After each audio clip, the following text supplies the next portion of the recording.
భారతదేశం ప్రాచీన ఆలయాలకు నిలయం. ఇక్కడ ఎన్నో పురాతన ఆలయాలు ఇప్పటికీ చెక్కు చెదరకుండా ఉన్నాయి. పూర్వకాలం నుంచి కొందరు రాజులు, గ్రామ పెద్దలు ఆలయాలు నిర్మించి ప్రత్యేక పూజలు నిర్వహిస్తున్నారు. అయితే కొన్ని ప్రాంతాల్లో ఉండే ఆలయాలు ఊహ కందని విధంగా ఉంటాయి. వీటి నిర్మాణం, ఇక్కడ ఆచరించే పద్ధతులు ఆశ్చర్యాన్ని కలిగిస్తాయి. తాజాగా ఒక ఆలయంలోని విగ్రహంపై వేడి నీళ్లు పోయగానే అవి చల్లగా మారుతున్నాయి. అలాగే స్వామివారి నాభిపై చల్లటి నీళ్లు పోస్తే వేడిగా మారుతున్నాయి. ఇది స్వామివారి మహిమ అని కొందరు అంటుండగా, ఆ రాయిలో ఉన్న మూలకాలు బట్టి అలా మారుతున్నాయని మరికొందరు అంటున్నారు. ఇంతకీ ఆ ఆలయం ఎక్కడుంది? దీని విశిష్టత ఏమిటో చూద్దామా? కర్ణాటక రాష్ట్రంలో ప్రపంచ ప్రఖ్యాతి కలిగిన ఆలయాలున్నాయి. ఇక్కడ త్రయంబకేశ్వర ఆలయం ప్రసిద్ధి చెందింది. అలాగే రాయచూర్ జిల్లాలోని డప్పూర్ గ్రామంలో శ్రీ లక్ష్మీ వెంకటేశ్వర ఆలయానికి 100 ఏళ్ల చరిత్ర ఉంది. అంతకు ముందు నుంచే ఉన్న ఈ ఆలయాన్ని 12వ శతాబ్దానికి చెందిన సేవర వంశరాజు పునరుద్ధరించినట్టు చరిత్ర చెప్తోంది. శివుడు, కేశవుడికి ప్రత్యేక ఆలయాలుంటాయి. కానీ శివకేశవులిద్దరూ ఇక్కడ దర్శనమిస్తారు.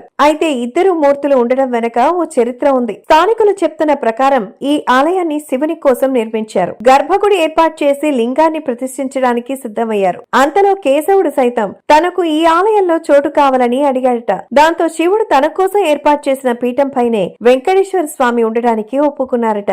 ఆ తరువాత అగస్త్యముని శివలింగాన్ని ప్రతిష్ఠించారు. ఈ శివలింగంపై ప్రత్యేక గీతలు కనిపిస్తాయి.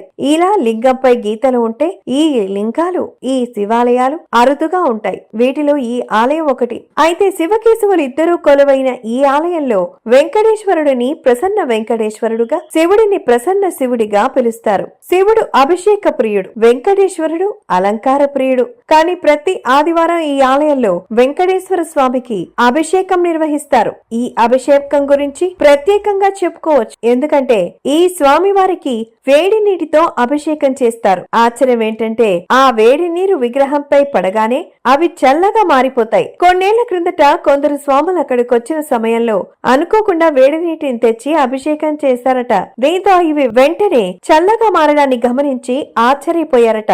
అప్పటి నుంచి స్వామివారికి వేడి నీటితో అభిషేకం నిర్వహిస్తున్నారు.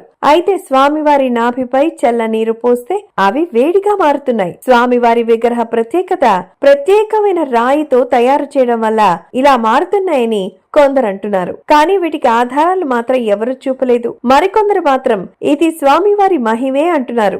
ఏది ఏమైనా ఇది అంతు చిక్కని విషయంగా మారుతోంది.